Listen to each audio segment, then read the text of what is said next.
23장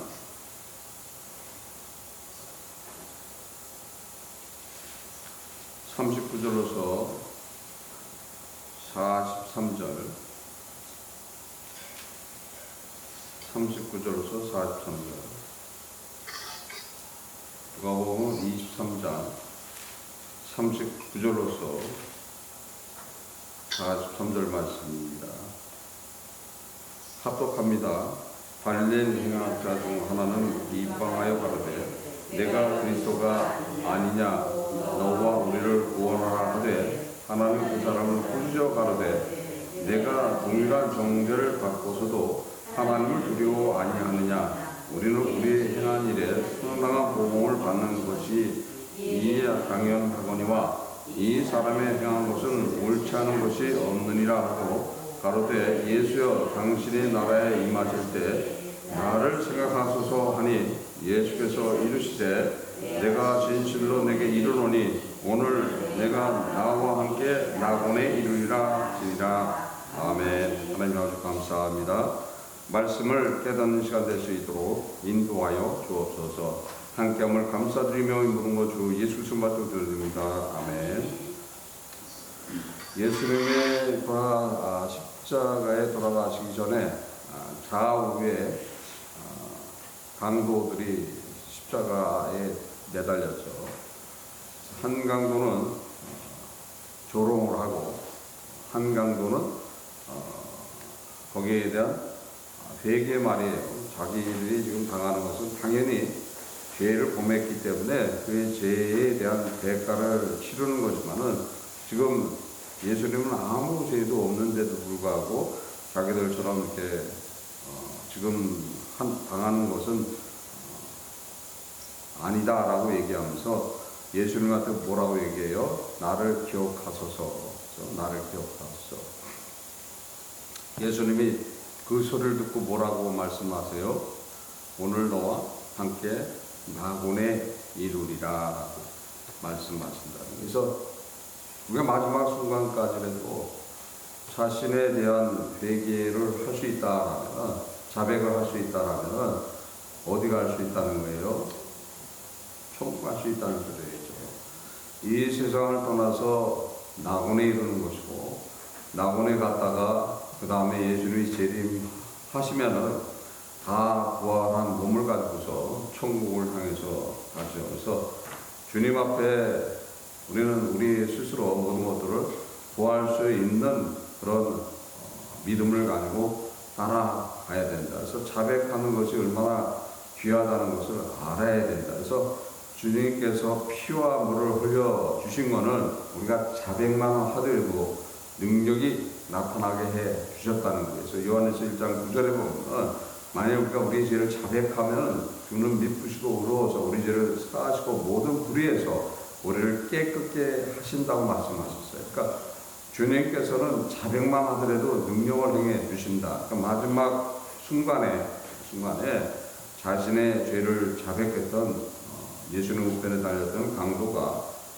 낙원에 주님과 함께 하는 그런 은혜를 받는 것처럼 우리는 우리의 삶 속에서 진정한 내가 어떠한 사람인가, 주님의 십자가를 기억하면서 은혜가 무엇인가를 알아야 된다는 거죠. 주님의 십자가 없다라면 결코 한 사람도 지금 하나님의 품에 하나님의 자녀로 천국에 임할 수 있는 것이 아닌 거예요. 예수 그리스도, 그러니까 성자 하나님이 성부 하나님과 언약했던 것들은 어떤 거예요? 아담이 타락했을 때, 하나님 앞에 불순종했을 때 다 죽이고 끝을 낼 것이 아니라 일부를 구원해 줄 것을 간청하셨을 때 그것을 허락한 것이 은혜라는 거예요. 그래서 은혜 언약이라고 얘기하는 거예요. 그래서 그 은혜 언약 때문에 지금의 믿지 않는 사람도 그 혜택을 받고 있는 거예요. 지금 그거를 걸러내는 곳이 어디예요? 이 세상인 거예요. 이 세상에서 그걸 걸러내기 위해서 이 세상에 존재하게 돼 있다는 거예요. 그래서 이 세상을 통해서 걸러내는 그런 곳인데 우리는 이 세상에 내어 산다? 그것은 아니게 된다. 그렇죠. 그 진정한 내가 진실로 주님과 교통하는 삶이 무엇이라는 것을 알아야 된다는 거예요. 그래서 주님과 함께하는 것들이 항상 무엇인가? 내가 성령이 함께한다. 성령 함께한다로 내가 뭐로 바뀌어요? 내가 인격체로 바뀌는 거예요. 하나님의 형상을 회복하게 되는 거예요. 근데 보면은 하나님의 형상을 회복하지 않는 그런 모습들을 많이 봐요. 많이 봐. 성령을 받았다 하면서 미친 사람처럼 널뛰는 사람들. 미친 사람처럼 널뛰는데 어떻게 널뛰어야 되는 거예요? 자백과 회개로 널뛰어야 되는 거예요. 자백과 회개로 널뛰는 거예요. 그러고 나서 그 다음에 기쁨으로 널뛰어야 되는 거죠. 근데 그렇지 않고 이상하게 널뛰는 사람들이 있어요. 마치 미친 사람처럼 정신이 나간 사람처럼 미친 사람처럼 그렇게 하면 안 된다는 거죠. 그래서 성령은 인격이라는 걸 알아야 되는 거예요. 인격적으로 임하시기 때문에 나한테서 나타나는 증거들도 다 인격적으로 나타나는 거예요. 다 인격적으로 나타나는 거예요. 그래서 인격적으로 나타나는 것이 무엇인가를 알아야 된다. 그래서 지금 예수님이 강도한테 뭐라고 얘기를 하세요? 너나와 함께 낙원에 이루리라 라고 말씀하신다는 거예요. 낙원에 이루리라. 뭐하니까? 자백하니까. 그러니까 회개하니까 낙원에 이른다는 거예요. 철저하게 자백과 회개를 하지 않는다면 지금 예수님이 우리를 위해서 십자가의 고난을 당하시고 죽으시고 지금 금요일날 오후 3시에 어린 양이 되시는 거예요. 오전 9시에 십자가에 달리셔서 오후 3시가 돼서 운명하시죠. 오후 3시가 되면은 6월절 어린 양을 잡는 시간이에요. 6월절 어린 양을 잡아서 그 어린 양의 피를 가지고서 문설주에 바름으로써 하나님의 저주 천사들이 와서 처음 난 존재들은 다 죽이는 거예요. 다 죽이는 거예요. 그러니까 사람뿐만 아니라 짐승의 첫 것도 다 죽이는 거예요.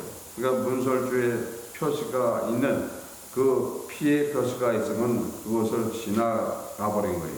그래서 그거를 기리는 날이 와서 6월절인데 그 6월절 어린 양이 누가 되시는 거예요? 예수 그리스도가 되시는 거예요. 그래서 오후 3시에 돌아가시고 뭘 하셨어요? 피와 물을 흘려주셔서 그래서 6월절 어린 양이라고 하는 거예요. 그 피로서 어떻게 되는 거예요? 그 피로서 우리는 사망에 이르지 않는 거예요. 그 피로서. 그 피로 덮어지기 때문에 우리는 사망에 이르지 않는다. 그럼 그 피로 덮어져 있는 증거들이 있어야지 된다는 거예요. 증거들이 없으면 아닌 거예요. 피의 증거가 있어야 될 거 아니에요. 피의 증거는 뭐로 나타나는 거예요? 성령의 감동으로 나타나는 거예요. 성령의 감동. 성령의 9가지 열매가 나타나게 돼 있어요. 또 그뿐 아니라 바울이 얘기하는 사랑장에 나오는 사랑의 이야기들이 그대로 나한테서 나타나야 된다. 또 절저하게 인격적인 그런 부분 속에서 부족함이 없어야지 되는 것들이라는 거예요. 그래서 교통하는 것이 무엇인가? 교통하는 것이. 그래서 바울은 항상 그 부분 속에서 가장 큰 문제가 있던 지역이 고린도 지역에서 가장 큰 문제가 있었어요. 그래서 영적인 문제, 육적인 문제, 그런 문제들이 있어서 거기에 대한 은사적인 문제가 있어서 그 은사에 대한 이야기들을 일일이 낱낱이 거기에 대한 권면을 다 해주고 있는 것들이어서 가장 좋은 것이 무엇인가를 알아야 된다. 그래서 우리는 항상 말씀을 통해서 보혜사 성령의 감화 감동을 통해서 인도받는 것이 가장 좋은 방법이라는. 그래서 말씀을 읽을 때 성령께서 어떻게 되는 거예요? 보혜사 성령께서 나한테 비춰준다는 거예요. 그래서 비춰주기 때문에 그거를 깨닫는다는 거예요. 깨닫게 되니까 어떻게 되는 거예요? 내가 모르고 있었던 것을 깨달았다 그러면 비밀을 아는 게 아니라 내가 그동안 모르고 있었던 나의 죄를 깨닫는다는 소리예요. 나의 죄를 깨닫는다. 그것이 성화의 과정이라는 거예요. 그래서 나의 모든 내가 기억지 못하는 그런 죄들을 낱낱이 기억하면서 깨닫게 하고 거기에 대한 자백과 회개를 인도해 나간다는 게 뭐를 통해서요? 성령을 통해서. 그래서 성경을 읽어나가면서 보혜사 성령 하나님의 인도를 받는 것이 가장 큰 은혜이라는 거예요. 그래서 인격적으로 역사한다는 거예요. 그 인격적으로 역사하는 장면이 어디서 나타나는 거예요? 예수님이 지금 십자가에 우편에 달리신, 예수님 십자가 우편에 달렸던 강도한테 말씀하는 그 말씀이라는 거죠. 그 고통스러운 그 상황 속에서 십자가에 달려서 그 죽음보다 더 고통스러운 그런 상황 안에서도 뭐라고 얘기를 하시고 있어요? 그를 위로하시면서 낙원이라는 그 기쁨을 주는, 생명을 주는 그 말씀을 하시는 분이 누군 거예요? 우리 주님이신 예수 그리스도신 거에서 항상 어떠한 상황이든 어떠한 환경 속에서도 지금 예수를 닮아 있다라면은 혈과 분은 나타나지 말아야 되는데 우리는 항상 어떻게 되는 거예요? 실족한다. 거기에 대해서는 아무도 자유함을 가지지 못합니다. 저 역시도 자유함을 가질 수 있는 게 아니에요. 순간적으로 실족하죠. 그렇죠? 순간적으로 실족하면은 분과 혀를 내야죠. 그러나 해가 지도록 품지 말라고 했죠. 그 해가 지도록 품지 않고 거기에 대한 것에 대해서 바로 자백과 회개를 하면 되는 거예요. 자백과 회개를 하게 된다라면은 그것은 주님이 흘리신 그 보혈을 통해서 또 주님이 마지막으로 우편의 강도한테 말씀하시는 것처럼 너와 나와 낙원에 이르리라 하는 그 말씀의 은혜가 그대로 나타나게 돼 있다는 거예요. 그래서 뭐가 보장되는 거예요?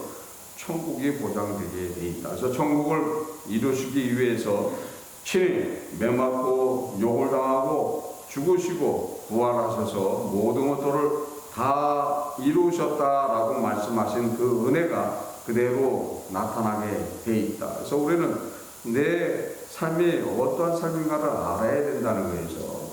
천국 가기를 소원하죠. 천국 가기를 소원할 때 주님은 뭐라고 얘기했어요? 아버지의 뜻을 행하는 자가 천국에 갈 수 있다라고 말씀하시는 거예요. 아버지의 뜻. 또한 항상 주의 말씀 안에 있어야 된다고 얘기하는 거예요. 그래서 하나님의 말씀 안에 있는 사람들은 하나님의 말씀 듣기를 좋아하지만 하나님의 말씀 안에 있지 않은 사람들은 하나님의 말씀을 듣기를 싫어하고 그뿐 아니라 어떻게 되는 거예요? 진짜 주님과 동행한다라면은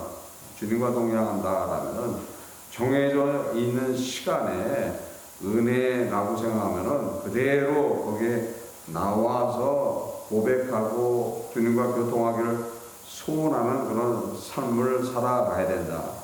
강도처럼 마지막 순간에 가서 자기의 죄 고백을 하는 게 아니라 시간이 있을 때 일일이 고백하고 시간이 있을 때 주님과 교통하는 삶을 살아간다라면 언제 어느 때 주님이 부르더라도 우리는 어떻게 된다? 항상 보호하신다는 거예요. 깨어있어라. 시와 때는 아무도 모른다. 마태복음 25장 13절에서 주님이 말씀하셨어요. 그렇게 되면 구원하신다고 얘기를 하고 있어요. 디모데후서 4장 18절에 보면은 악으로부터 건져내시고 천국으로 구원하신다. 깨어있지 않는다라는 혜택이 없다는 소리예요. 그래서 깨어있는 자가 있어야 된다. 그것이 가장 큰 문제라는 거예요. 가장 큰 문제. 그래서 우리는 그 두려움을 가지고서 살아가야지 되는 거예요. 그래서 은혜가 넘치는 삶이 무엇인가를 알아야 된다. 그래서 내 믿음이 어디에 있는가? 주님의 그 십자가를 생각하면서 내가 과연 진정으로 믿는 사람인가? 아니면 주님의 십자가를 통해서 주님의 그 생명을 받아서 지금 주님의 생명이 나한테서 역사했는가라는 것을 잘 기억하면 되는 거예요. 그래서 나의 모습이 예수를 닮아 있어야 된다는 거예요. 나의 모습이. 그래서 보면 아는 거예요. 내 모습이 예수 닮아 있나? 그렇죠? 내 모습이 예수 닮아 있나? 그러면 답이 바로 나오는 거죠. 예수님이 내가 이렇게 했나? 그러면 답이 바로 나오는 거죠. 그래서 예수와 동행하는 삶, 예수님이 나한테서 나타나는 삶, 그래서 내가 작은 예수가 될 때 예수 그리스도의 십자가를 통해서 예수님이 얻어주신 그 생명, 나와 함께 너는 오늘 나군에 이루리라 하는 그 말씀이 그대로 이루어질 줄 믿습니다. 그런 믿음 안에 다 승리하시기를 주 예수 그리스도의 이름으로서 축원합니다. 기도하시겠습니다. 하나님 아버지 감사합니다. 성령께서 이 시간 함께함을 감사드립니다. 저희들 부족하지만 주와 더불어 살 수 있도록 인도하시고 주님께서 주시는 그 은혜, 권면 따라가는 데 부족함이 없도록 인도하시고 항상 성령 충만 이루어갈 수 있도록 인도하시고 십자가를 통해서 얻으시는 그 사랑과 은혜 그대로 체험할 수 있도록 인도하여 주옵소서. 또한 주님의 그 고난을 기억할 수 있도록 인도하여 주옵소서. 함께함을 감사드리며 모든 것 주 예수 그리스도 말씀 기도드립니다. 아멘. 88